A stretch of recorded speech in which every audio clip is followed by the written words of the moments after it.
Фрлената ракавица е прифатена. Синдикатите и власта се најдоа на половина пат за дел од барањата.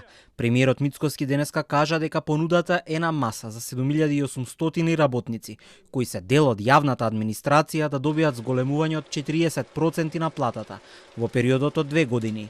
За гранковиот синдикат во рамки на ССМ, УПОС, ова е прифатливо.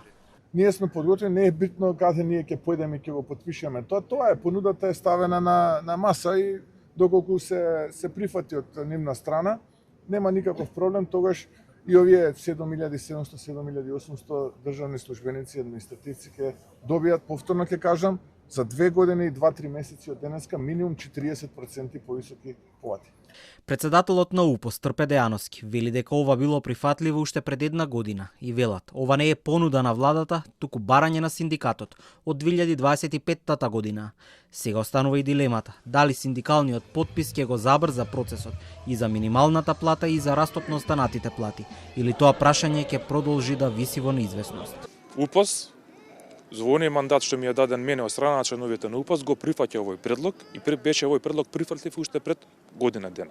Зашто се чекаше година дена, тоа некој друг треба да одговори, а уште поприфатлив е новиот предлог, ако можам да се изразам така, за 2 години администрацијата и правосудството да добие 40%. Ќе повторам уште еднаш, кажав овие денови неколку пати, понеделник, вторник, среда, кога му одговара на премиерот, кога му одговарат на министрите, да се дојде да се потпишат овие колективни договори, да ја завршиме оваа голгота, бидејќи административците и колегите од правосудството имаат најниски плати во државната администрација, во јавната администрација. Опозицијската СДСМ вчера поднесе предлог закон за зголемување на минималната плата на 600 евра, согласно реалните потреби на работниците и јасните барања на синдикатите. Денеска со реакција. Сегашното ниво од 400 евра минимална плата не обезбедува доволно заштита на животниот стандард и не ја следи реалната структура на трошоците на едно просечно домаќинство. Македонија денес има најниска минимална плата во регионот и во Европа. Блокада на собранието и генерален штрајк се двата следни чекори што ги најави Сојузот на синдикати на Македонија по протестот во средата во Скопје.